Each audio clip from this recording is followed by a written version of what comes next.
Yes, go Mr. Dazo. Classmate, please stand and let us pray. And the Father, the Son, and the Holy Spirit. Amen. Lord Jesus Christ, thank you for this day. Lord, thank you for everything that you gave us. Lord, ngayon po kami sa aming nakatulog sa buwan sa pagtulog ng sa pagtulog sa buwan. And Lord God Jesus Christ, give us strength to fulfill our duties. And Lord, give strength Mr. Lindo, Mr. Arden, to fulfill your duties as a new teacher. And Father, the Son, and the Holy Spirit. Amen. Good morning again, class. Good morning, sir. Before we start our lesson, I just want to have an energizer. Ang alam ng energizer is about message relay. Cut off the guys for two groups. Start with one. 1, 2, 3. 1, One. Wala. Ako. Bal. so 1, 2, Ang tawag ng group 1 din, group 2 din yan. 1.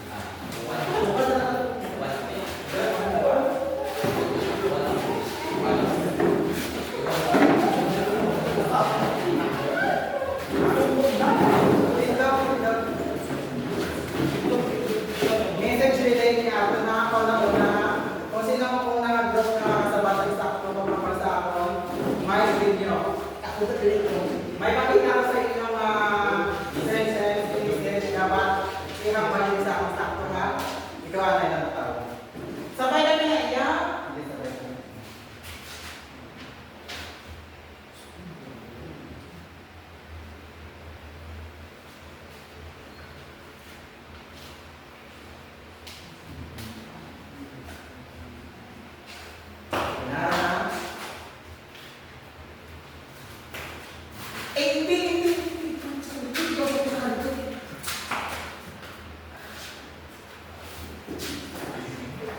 Huwag na group 1, no? Nagnahanap ako sa group 2. Baka group 3,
objective na dapat ang saka ang the end of sa ating lesson is among siya matuman. Review. Are you still remember the lesson we tackled yesterday? Yes, Mr. Dasso. Very tackled yesterday about different career opportunities and food service. Are you give me some job opportunities and food and service beverages? Yes, Mr. Dasso. Just like for example, a waitress. Yes, very good. Yes, Mr. Manolo. Yes, good. Motivation. I need volunteer to present here at the front. Who wants to volunteer? Tama ka naman, Mr. Dazo. Mr. Dakula, come here in front. There you go. But I want you to say good morning, but gusto ko galang ako sa dalong pag ang inyong makamot sa cross arms. Say good morning to me. Good morning, sir. Good morning, sir. Now, I want you to say good morning while smiling and looking me into my eyes. Good morning, sir. Now, you may take.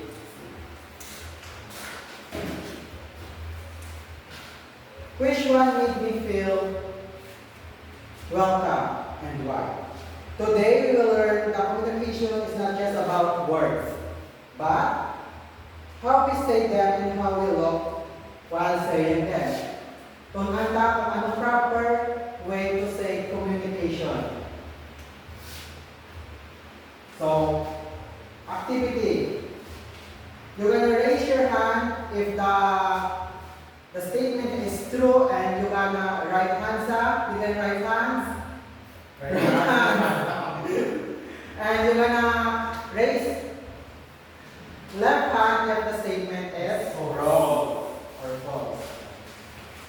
I will read the question or scenario twice.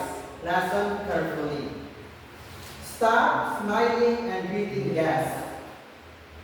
Stop smiling and greeting guests. This is right or wrong? Gasmay ang saka trabahante kag na-welcome niya ang customer. It is right or wrong? True. Right.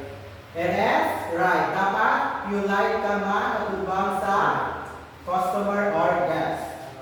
Stop pointing fingers while talking. Stop pointing fingers while talking. Natudlo sang stop ang mga guest yak bangga ambal. Stop ya ba? False. Natudlo ya bangga ambal siya. Daw ba? Ikaw. I thought stop. Sorry. Ikaw. It's wrong or right? Stop. Wrong. It's wrong. It is wrong. Dapat di ka man pointing fingers sa mga guests because it's a rude. Speaking too fast or mumbling. Speaking too fast or mumbling and guests. It's right or wrong? Wrong. It is wrong. Dapat mag-istorya ka sa mga customer or client dapat slowly and clear para ma-catch up nila. I want you to answer this. Who want to answer the question number 1? What made the communication good or bad and why? Who wants to answer? Yes, Mr. Dazo. So, communication good because of the right communicating with your customer or guest. Just like for example, saying good morning, good evening, and welcome. And the bad one is when the staff are talking too fast and not clear, and the staff pointing the customer. That is bad and non-verbal communication. Correct. Who wants to answer question number 2? Aside from word, what else do we use to communicate?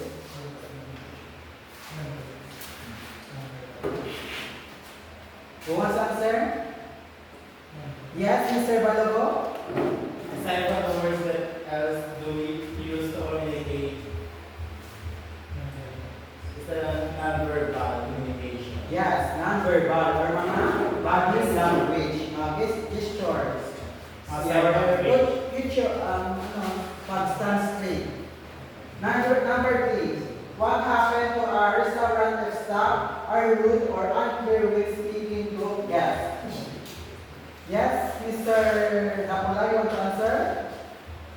So if when the staff are how unclear or rude when speaking to the guests, they have a misunderstanding sometimes, and also it's have a bad feedback to the customers because as a student and when I survey the customer, we need to be polite and to be speaking clearly to the guests that they have to understand what we say. Yes, correct, Mr. Napula. So, we can proceed to abstraction or our main lesson for today. Verbal communication. Who wants to read this? Yes, Mr. Dato? Verbal communication is about tone and volume, speak clearly, moderate volume tone, standard phrases, greetings like for example, good morning or evening or welcome to the restaurant, offering help, just like for example, may I take your order now? Or apology, saying sorry, and closing, saying thank you or please come again.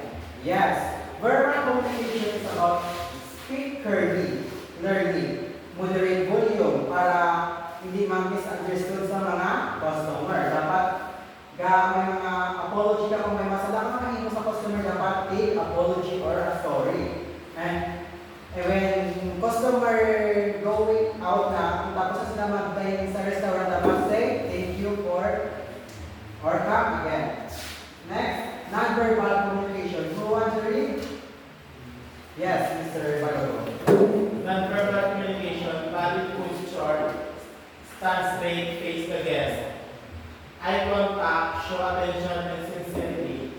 Facial expression, smile always. Gestures, use open hands, avoid closing arms or hands on hips. Yes, non-verbal communication. Ako naman siya yung communication na wala ginapakita or wala ginakambal. Is makita lang siya. For example, your one smile, ang imong translate agad para mas marami, eye contact, sign language. Dapat na siya, dapat always smile. Yes. I am correct? Yes. Written communication. Who was read? Mr. Lakula? Writing communication are received reservations, forms, and links, most legible and accurate. Listening skills. Listen fully before answering, to not etiquette, repeat orders that to confirm accuracy. Thank you, Mr. Lakula. So, written communication naman kung sa mga order slip, mga menu. Yes, diba? Mga menu kung mag-order ang isa ka customer. Listening skills. Kung dapat clear din ang imong clear ka dapat yung pamati sa eksakto para matake mo sa correct ang order sa imong customer. So, next, we're going to proceed to our application. Group 1, ito ay group 1 din natin, group 1. Group 2, ma-role play kita. Role play. Set up. Ang ito sa group 1 na group 2. Ito yung group 1. Hindi ka masabi gusto nga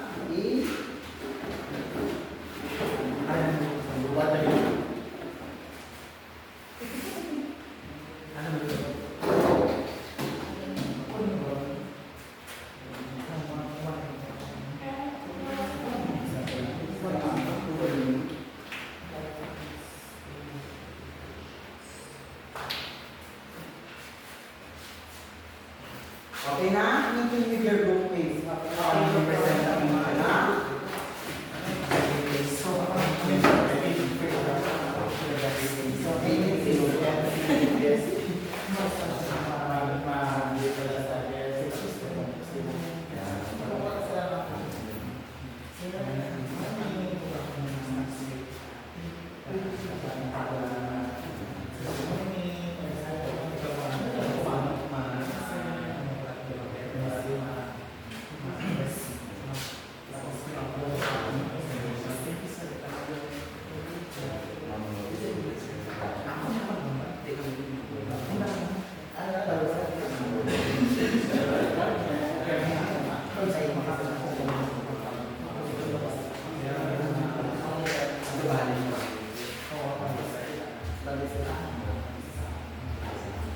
Are you ready, class? Yes, we are.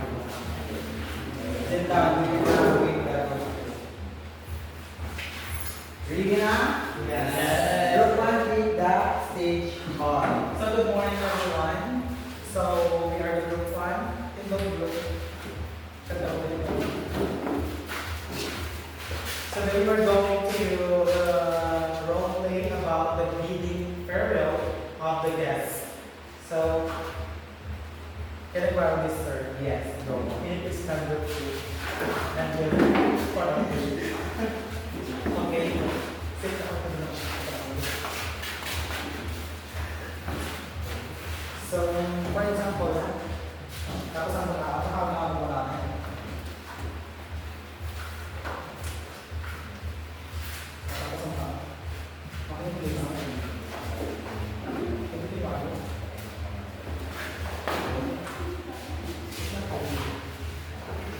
Thank you, sir. Please come again, sir, to our restaurant. Have a nice day.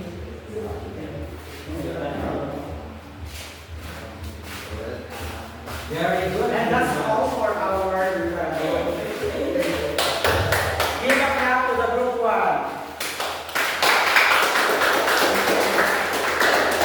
Group 4, present your presentation. Good morning, everyone. So, present kami sa amon nga sa group 2. Group 2 this time. Bali dito ako sa kanila.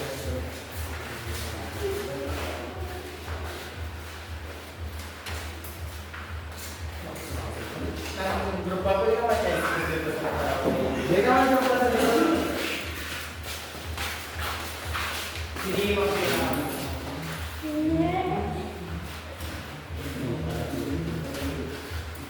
Hello, ma'am and sir. Good morning. Please sit.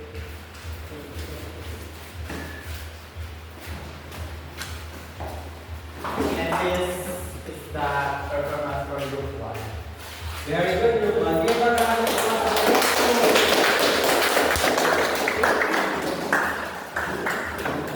So much wonderful performance. So, next we have evaluation. Who wants to answer the question number 1? Yes, Mr. Dakula? When I just enter, you may say good morning or good afternoon, sir, and welcome to our restaurant. And we need to state the name of our restaurant. Very good, Mr. Dakula. Who wants to answer group 2? True or false? Crossing your arms while speaking, how we show you are interested and friendly, is true or false? True. Yes? True. Yes? Wrong. Yes, Mr. Ayante? Wrong. False. Yes, it's false. Crossing your arms while speaking, show you are interested and friendly. No. It shows respect. Yes, disrespecting to the customer or guest. Who wants to answer the 3? Yes, Mr. Balogo? You make a mistake or something is wrong, you should say sorry to the guest or to the customer. Yes, you say sorry to the customer or the guest. Who wants to answer question number 4? Mr. Yasno? Let's do examples of good non-verbal communication. Smiling and proper posture. Yes, correct. Dapat smile and proper gesture.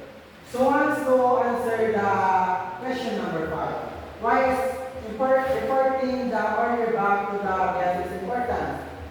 Mr. Gazo? You can also answer Mr. Lakula.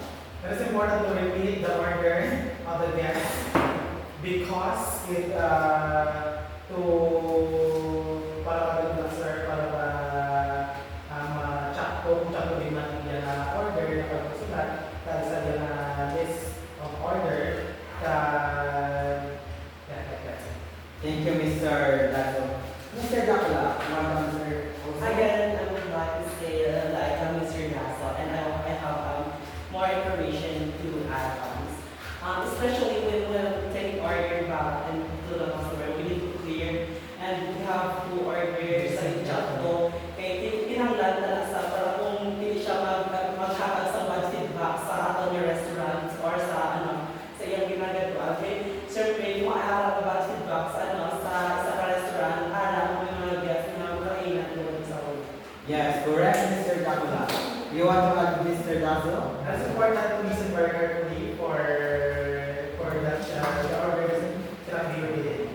Yes, correct, Mr. Dazo. Who wants to add more, Mr. Balagon? Okay. We're going to proceed to our assignment. Who wants to read the direction? Mr. Balagon? Assignment direction. Create a list of 10 polite expressions or sentences used in food service. Write them in your notebook and memorize them for the next class. Yes, this is your assignment. Research ka mo or create ka mo sa lesson 10 polite expression or sentences used in food and service. So, kung hindi nga ay masakso ako sa next meeting kung sino, mga po yung mga duwa, mapiliin ako nga. So, that's all.